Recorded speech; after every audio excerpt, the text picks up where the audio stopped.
Welcome to our channel. My name is Satvik. Today topic is translation. Telugu to English. నేను మమ్మతో ప్రతిరోజు మాట్లాడతాను. I talk to my mother daily. నిన్న మమ్మతో మాట్లాడాను. I talked to my mother yesterday.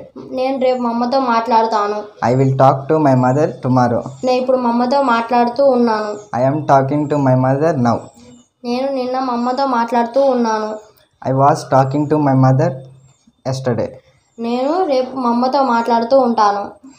I will be talking to my mother tomorrow. నేను ఇప్పుడే మమ్మతో మాట్లాడాను. I have talked to my mother just now. నేను అప్పటికే మమ్మతో మాట్లాడాను. I had talked to my mother already. నేను రేపటికల్లా మమ్మతో మాట్లాడి ఉంటాను. I will have talked to my mother by tomorrow. నేను 2 రోజుల నుండి మమ్మతో మాట్లాడుతూ ఉన్నాను. I have been talking to my mother for 2 days. నేను అప్పటికే 2 రోజుల నుండి మమ్మతో మాట్లాడుతూ ఉన్నాను. Then I had been talking to my mother for 2 days. రేపటికల్లా మమ్మతో మాట్లాడడం 2 రోజులు పూర్తవుతుంది. By tomorrow I will have been talking to my mother for 2 days. Thank you for watching.